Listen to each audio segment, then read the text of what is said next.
आज central government parliament में एक बहुत ही अलोकतांत्रिक और असंवैधानिक बिल दिल्ली के संबंध में लेके आई है।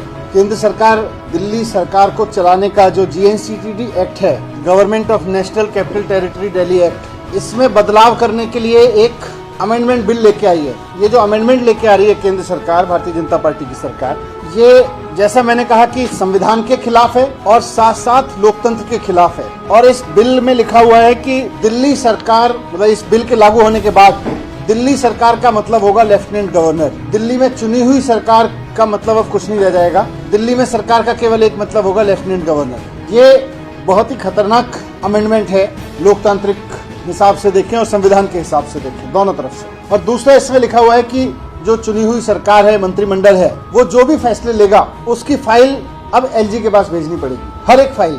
तो इसका मतलब यह है कि चुनी हुई सरकार का कोई मतलब नहीं रह गया, चुनाव कराने का कोई मतलब नहीं रह गया, मुख्यमंत्री मंत्री का कोई मतलब नहीं रह गया, सरकार केवल LG साहब होंगे। तो ये एक बहुत ही तानाशाही भरा अमेंडमेंट है। और दूसरा, जैसा मैंने कहा, हर एक फाइल LG के पास भेजनी पड़ेगी। ये भी अपने आप में एक बहुत तानाशाही भरा है कि फिर सरकार चुनने का मतलब क्या रह गया, फिर चुनाव क्यों करवाते हो, फिर डेमोक्रेसी का दिखावा क्यों करते हो। अगर चुनी हुई सरकार, चुने हुए मंत्रियों, चुने हुए मुख्यमंत्री के पास में कोई डिसीजन लेने की पावर ही नहीं है, और अगर सरकार का मतलब हो गया लेफ्टिनेंट गवर्नर, तो फिर ये मंत्री मुख्यमंत्री बनाते क्यों, ये विधानसभा बनाते क्यों, चुनाव कराते क्यों, ये लोकतंत्र होने का, लोकतांत्रिक होने का ढोंग क्यों करते हो। इस कानून के बाद ये जो सुप्रीम कोर्ट का जजमेंट है, ये इसको उलट दे रहा है। यानी कि सुप्रीम कोर्ट के जजमेंट को उलटने का मतलब है कि ये कॉन्स्टिट्यूशन को उलट रहे हैं। कॉन्स्टिट्यूशन में लिखा हुआ है कि चुनी हुई सरकार के पास पावर होंगी 3 सब्जेक्ट को छोड़ के। ये कह रहे हैं कि चुनी हुई सरकार के पास में 3 सब्जेक्ट तो छोड़ दीजिए, किसी भी मामले में चुनी हुई सरकार सरकार ही नहीं होगी, लेफ्टिनेंट गवर्नर सरकार होंगे।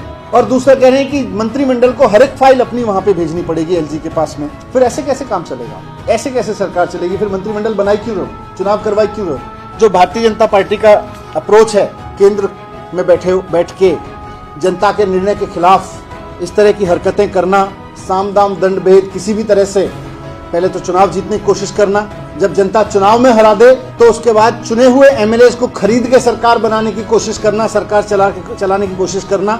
और जहां MLAs ना बिक पाए, दिल्ली जैसी जगह पे, जब वो इसमें भी फेल हो गए कि MLAs खरीद पाते, तो उसके बाद में उन्होंने कॉन्स्टिट्यूशन के अगेंस्ट जाके, सुप्रीम कोर्ट के जजमेंट के अगेंस्ट जाके ये कानून अमेंडमेंट पास लेके आए हैं। और इसमें कुल मिला के चुनी हुई सरकार की जगह भारतीय जनता पार्टी पिछले दरवाजे से अपनी सरकार बनाने की कोशिश कर रही है। ये सवाल सिर्फ आम आदमी पार्टी और भारतीय जनता पार्टी का नहीं है, ये इस देश के संविधान के ऊपर बहुत खतरा है कि केंद्र में बैठी हुई सरकार क्या कोई भी कानून पास करके जनता द्वारा चुनी गई सरकार को साइड करके गवर्नर और लेफ्टिनेंट गवर्नर के जरिए सरकार चलाने का नया तरीका खोज के लाई है। वो भी तब जबकि उसके खरीदने पे उसको MLAs नहीं मिल रहे, या जनता ने उसको 0 पे कर दिया। तो ये बहुत गलत चीज कर रहे हैं। मैं आपके सामने रखना चाह रहा था, अनकॉन्स्टिट्यूशनल, इलीगल चीज कर रहे हैं।